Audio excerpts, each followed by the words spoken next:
bersama-sama lebih kurang 30 menit ke depan kita dengarkan. Dalam hadis qudus ini kata Allah, "Idza dzakartani syakartani." Yang berzikir kepadaku, itulah yang bersyukur kepadaku. Jadi inilah hakikat syukur itu apa? Zikir. Maka tasawuf itu luar biasa. Saya baru dapat nama Tastafi ini dari sini yang merupakan singkatan dari tasawuf, tauhid dan fikih. Kalau saya lihat yang membuat nama ini pasti orang-orang yang paham dengan kitab-kitab klasik. Di dalam kitab Kasaful Asrar itu dijelaskan inilah ilmu yang fardu ain. Kalau Nabi mengatakan, kata Nabi, tolabul almi faridatu ala kulli muslim, itu menuntut ilmu itu wajib bagi tiap orang-orang Islam. Maka di dalam kitab Kasaful Asrar itu dijelaskan yang wajib itu mana? Nah, sebelumnya terjadi perbedaan pendapat. Di dalam kitab Kasaful Asrar itu dibagi, Imam Al-Ghazali membagi ilmu itu wajib dua, fardu ain dan fardu kifayah. Jadi ada ilmu yang wajib itu wajib ain, ada wajib kifayah. Wajib ain itu tiap-tiap orang wajib menuntutnya, nggak bisa diwakilkan. Jadi kalau selama ini kita tahu fardu kifayah itu nyangkut orang mati saja, padahal tidak. Fardu ain itu, ilmu yang fardu ain itu inilah yang tiga. Tastafi itulah di dalam kitab Kasaful Asrar. Tasawuf, tauhid, fikih. Yang tiga ini tak boleh tak menuntut kita, wajib kita menuntutnya. Walaupun kakek kita dulu ahli fikih, walaupun atuk kita dulu itu ahli tasawuf, maka kita cucu buyutnya ini wajib menuntut itu. Tak boleh tidak. Fardu ain. Dan ini yang sekarang dilupakan orang. Makanya saya bilang di mana-mana dalam kajian saya, Islam itu intinya satu.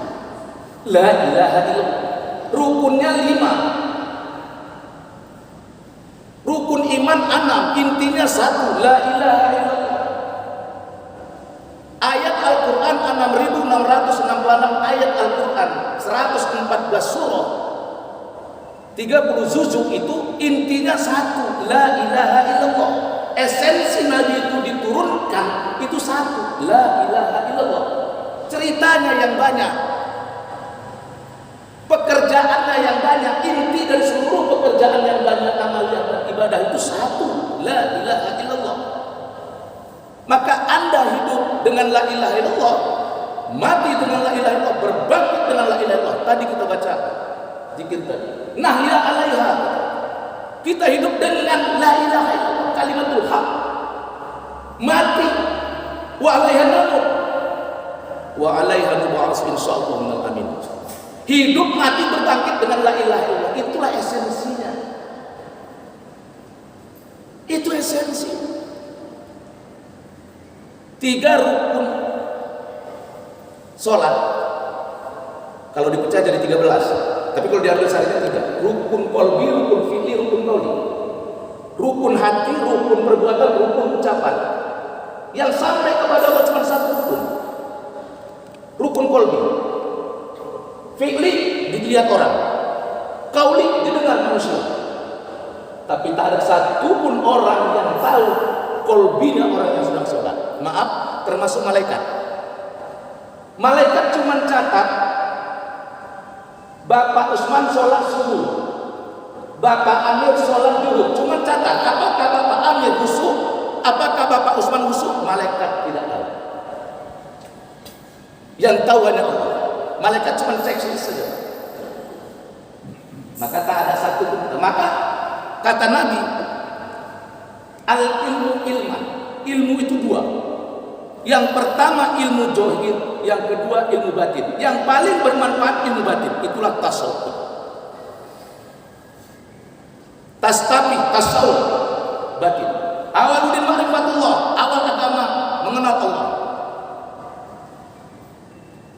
Makanya zikir itu ruh dari seluruh ibadah kita. Orang sholat itu ada yang ada ruhnya, ada yang tidak. Ketika sesuatu sudah hilang ruhnya, maka tidak ada manfaat lagi. Hakikat yang melihat bukan mata, bapak-bapak. Hakikat yang mendengar bukan telinga. Hakikat yang berjalan bukan kaki. Hakikat yang memegang bukan tangan. Hakikat yang mendengar ruh, hakikat yang berbicara ruh, hakikat yang berjalan ruh, hakikat yang memegang ruh. Bukti Ustaz,